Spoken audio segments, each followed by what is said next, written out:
Hi there.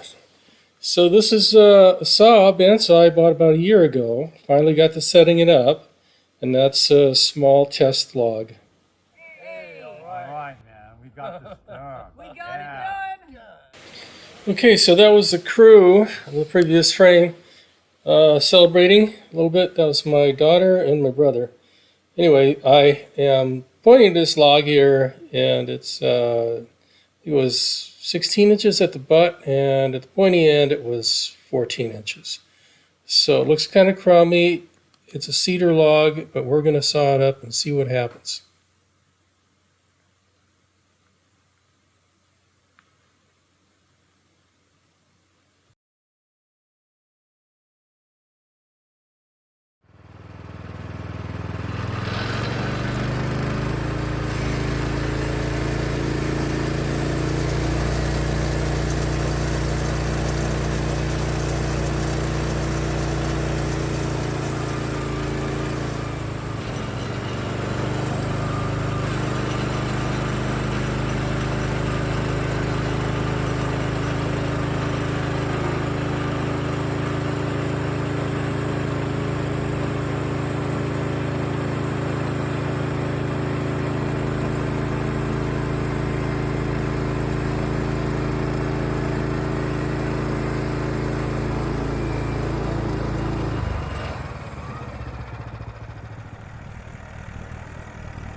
Well, here's the outcome of about, I don't know, probably 20 minutes, half an hour of sawing for the first time. Cedar log here. There's 4 planks, 1 inch thick. There's a 1/4 inch thick plank. They're all about, no, they're from 8 to 10 inches wide.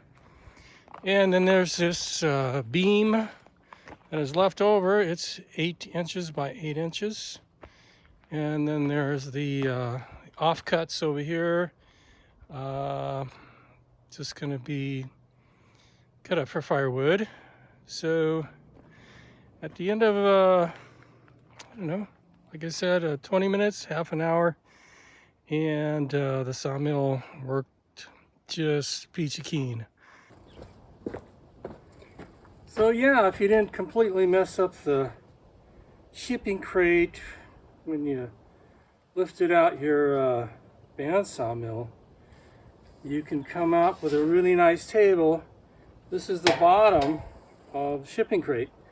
And I just turn it upside down, and I folded these little things that stick up in, and you weld or bolt them together. And you got a really nice table. It's very light. You can pick it up and use it for whatever. So that was a good bonus. Anyway, I'm going to use this thing.